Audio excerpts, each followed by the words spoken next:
Hello guys, അങ്ങനെ day 2 ആയി കേട്ടോ. അപ്പോൾ രാവിലെ എണീറ്റപ്പോൾ തന്നെ ബാൽക്കണിയിൽ നല്ല രീതിക്കുള്ള കോടമഞ്ഞും തണുപ്പും ഒക്കെ ഉണ്ടായിരുന്നു. നല്ല വ്യൂ ആയിരുന്നു കേട്ടോ അവിടെ നിന്ന് കാണാനും ഒക്കെ.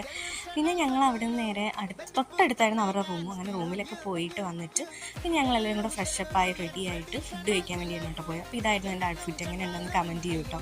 അത് കഴിഞ്ഞിട്ട് ഫുഡൊക്കെ കഴിച്ചു. പൂരിയാണ് കേട്ടോ ഞാൻ കഴിച്ചത്. ബാക്കിയുള്ളവർ ഗീ റോസ്റ്റ് അങ്ങനെയൊക്കെ കഴിച്ചിട്ട് നേരെ രാവിലെ തന്നെ അവരെ ഹോട്ടലിൽ തന്നെ ടാക്സി അറേഞ്ച് ചെയ്ത് തന്നിട്ട് ഞങ്ങൾ പിന്നെ അടുത്ത വ്യൂ പോയിന്റിൽ കുറച്ച് സ്ഥലങ്ങളൊക്കെ കാണാൻ വേണ്ടിയിട്ടാണ് കേട്ടോ പിന്നെ യാത്ര തുടങ്ങുന്നത്. അപ്പോൾ ഫസ്റ്റ് ഞങ്ങൾ പോയത് പൈൻ ഫോറസ്റ്റിലായിരുന്നു. അടിപൊളി സ്ഥലമായിരുന്നു കേട്ടോ.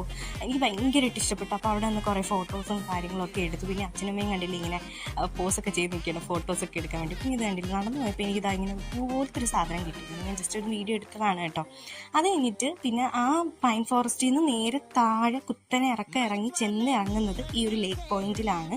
അപ്പോൾ അടിപൊളി വ്യൂ ആയിരുന്നു. അവിടെ നിന്നും കുറേ ഫോട്ടോസും കാര്യങ്ങളൊക്കെ എടുത്തിട്ട് പിന്നെ ഞങ്ങൾ വേറൊരു സ്ഥലത്ത് അവിടെ ഇതേപോലെ ഫുഡ് കാര്യങ്ങളൊക്കെ ഉണ്ടായിരുന്നു കേട്ടോ. അപ്പോൾ ഇതായിരുന്നു അടുത്ത വ്യൂ പോയിന്റ്. അപ്പോൾ ഇത് നല്ല വെയിലുണ്ടായിരുന്നു. കുറച്ച് മേളിലോട്ട് കയറി പോകണം. അപ്പം ഞങ്ങൾ അങ്ങോട്ടൊന്നും പോയില്ല. അതിനടുത്തായിട്ട് തന്നെ ജസ്റ്റ് ഷോപ്പിംഗ് പോലെയൊക്കെ ഉണ്ടായിരുന്നു. അപ്പോൾ അതിനകത്ത് കയറിയപ്പോൾ ഇതേപോലെ കണ്ടില്ലേ കുഞ്ഞ് കണ്ണാടിയൊക്കെ ഉണ്ടായിരുന്നു. ഇങ്ങനത്തെ ഒരു കുഞ്ഞ് കണ്ണാടി ഞാൻ മേടിച്ചു കേട്ടോ. പിന്നെ അത് കഴിഞ്ഞിട്ട് പിന്നെ കുറേ ക്രാഫ്റ്റഡ് ആയിട്ടുള്ള കുറേ കാര്യങ്ങളൊക്കെ അവിടെ ഉണ്ടായിരുന്നു. നല്ല രസമുണ്ടായിരുന്നു കേട്ടോ. ഒന്നും വാങ്ങിച്ചൊന്നും ഇല്ല, ജസ്റ്റ് ഒന്ന് കണ്ടൊക്കെ പോയി. നല്ല റേറ്റ് ആയിരുന്നു കേട്ടോ എല്ലാത്തിനും. പിന്നെ ഇതില്ലേ നമ്മുടെ ബ്യൂട്ടി പ്രോഡക്ട്സ്, അങ്ങനത്തെ കുറേ ആയുർവേദിക് ആയിട്ടുള്ള ബ്യൂട്ടി പ്രോഡക്ട്സ് ഒക്കെ അവിടെ അവൈലബിൾ ആയിരുന്നു. അപ്പോൾ ഇത്രയേ ഉള്ളൂ. ഇനി അടുത്ത പാർട്ടിൽ കാണാം കേട്ടോ. അതുവരെ ടാറ്റാ.